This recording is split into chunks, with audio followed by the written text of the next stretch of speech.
नमस्कार दोस्तों, स्वागत है आप सभी का आज के इस वीडियो में। आज का वीडियो होने वाला है कि how do you handle change का आंसर कैसे देंगे। दोस्तों, नौकरी की ज़रूरत होती है, हम लोग बहुत सारी जगहों पर अप्लाई करते हैं, इंटरव्यू देने जाते हैं और इंटरव्यूअर तरह तरह के क्वेश्चन पूछता है। उसमें से एक क्वेश्चन ये भी होता है कि how do you handle change. अब होता ही है, ऐसा नहीं कहूँगा, बट हाँ, हो सकता है आपका इंटरव्यूअर आपसे भी पूछ सकता है, तो इसके लिए थोड़ी सी तैयारी ज़रूरी है।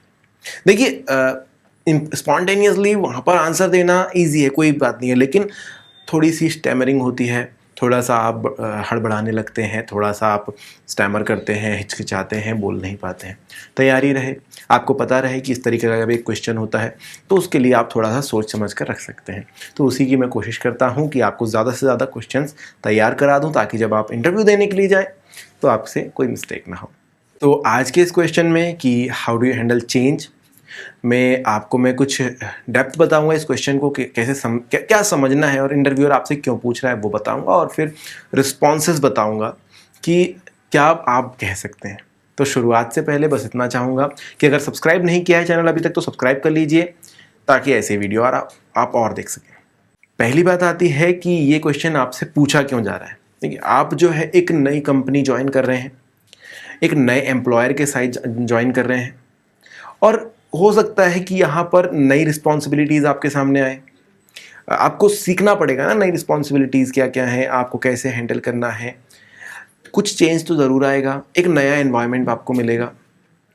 तो एम्प्लॉयर आपसे ज्वाइन करने से पहले ही जानना चाहता है कि अगर कुछ चेंज होता है तो आप उसे कैसे हैंडल करते हैं, क्या आप सहन कर पाते हैं। मैंने ऐसे बहुत सारे लोग देखे हैं दोस्तों, जो नहीं हैंडल कर पाते हैं चेंज को।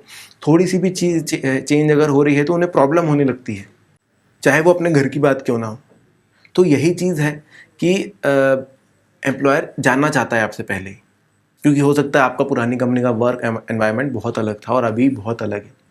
तो आपको ये चीज़ ध्यान में रखनी होगी।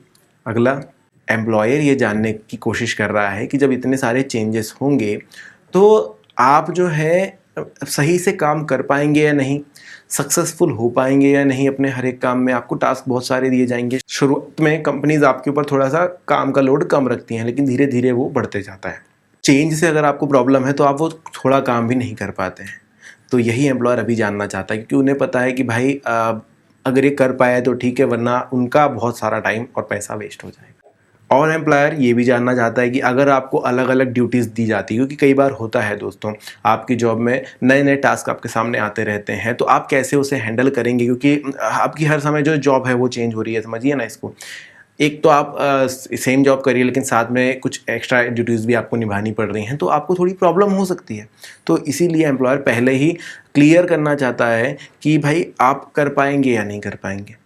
तो ये सारी चीज़ें, सिर्फ ऐसा नहीं है कि आप हैंडल कैसे करते हैं चेंज को तो बोले हाँ ये ऐसे ऐसे मैं कर लेता हूँ। आपको ये सारी चीज़ें समझनी होगी। और चलिए रिस्पॉन्सेज की तरफ बढ़ते हैं, थोड़ा क्लियर और हो जाएगा। दोस्तों, जब इसका रिस्पॉन्स आप दे रहे हैं तो आपको पहले तो अपने आप को समझना होगा, अपनी स्ट्रेंथ समझनी होगी। अपनी स्ट्रेंथ्स के बारे में जानिए और समझिए कि वो कैसे आपको हेल्प करती हैं किसी भी चेंज को हैंडल करने के लिए। चाहे आपने कहीं रिलोकेट किया हो तो कैसे आप उस चीज़ को हैंडल कर रहे हैं, या फिर बहुत ज़्यादा प्रॉब्लम आपको ही 4-5 दिन तक आप जो है वो लैग से निकल ही नहीं पाए हैं, या फिर आपको मतलब सोचना होगा, आपने कभी स्कूल चेंज किया था, कुछ पुरानी कंपनी से नई कंपनी आपने पहले भी स्विच की है जॉब्स, तो कैसे आपने हैंडल किया था और क्या स्ट्रेंथ्स थी जिन्होंने आपको हेल्प किया था। वो सारी चीज़ें आपको सोचनी होगी और वो यहाँ पर आप बता सकते हैं। अपनी कुछ स्ट्रेंथ्स जैसे कि time management, adaptability, communication, leadership quality, ये सारी चीज़ आप यहाँ पर बता सकते हैं और आपको कैसे ये चीज़ हेल्प करती है। देखिए, अडेप्टेबिलिटी तो है ही वो चीज़ कि जब आप नए जगह पर जाते हैं तो आप कितने जल्दी अडेप्ट करते हैं, तो ये आप बता सकते हैं। आप किस लेवल पर हैं वो आप बता सकते हैं। कैसे आप टाइम मैनेज कर लेते हैं, कुछ नया चेंज हुआ है तो आपको पता है कि चेंज होता है तो थोड़ा टाइम ज़्यादा लगता है हर एक चीज़ को अडेप्ट करने के लिए, तो कैसे आप ये मैनेज करते हैं वो आप कह सकते हैं। कैसे आपकी लीडरशिप क्वालिटी आपको हेल्प करती है वो आप बता सकते हैं।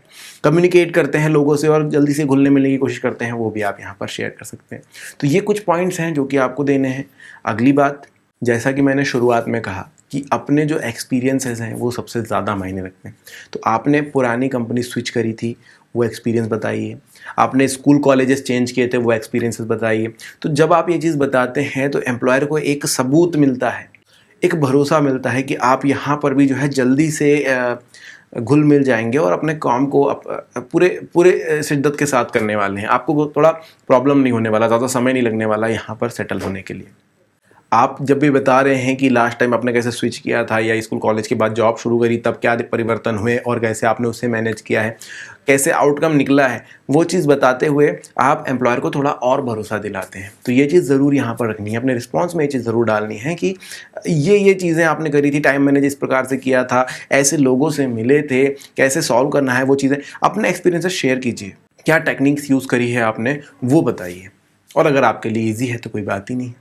और दोस्तों, इस तरीके के जो क्वेश्चन होते हैं ना, हमेशा हमें इस तरीके के जो एक्सपीरियंसेस होते हैं हमेशा हमें कुछ ना कुछ सिखा कर जाते हैं। तो अपनी जो लर्निंग्स है वो यहाँ पर शेयर करनी बहुत अच्छी हो जाती है। जब आप अपनी लर्निंग्स बताते हैं कि मैंने यहाँ पर ये चीज़ें सीख ली, कि जब मैं पिछली बार चेंज हुआ था ये चीज़ें मुझे परेशान करती थी और मुझे ये समझ आ गया कि ये पर्टिकुलर चीज़ें करनी है जिससे कि ऐसा दोबारा नहीं होगा, नेक्स्ट टाइम मुझे जब स्विच करना होगा तो ये चीज़ें नहीं। कहीं ना कहीं आप अपनी लर्निंग जब बताते हैं तो एम्प्लॉय समझता है कि हाँ, आप छोटी छोटी मिस्टेक्स से, छोटी छोटी चीज़ों से सीखते हैं, लर्न करते हैं और नेक्स्ट टाइम के लिए तैयार होते हैं। एक और क्वालिटी आपने बता दी।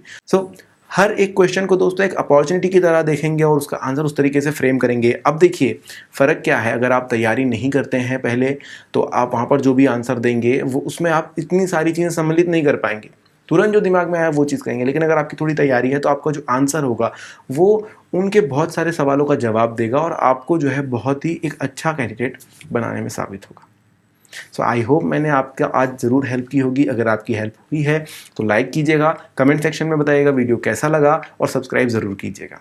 आज के लिए इतना ही, मिलेंगे नेक्स्ट वीडियो में, तब तक के लिए धन्यवाद।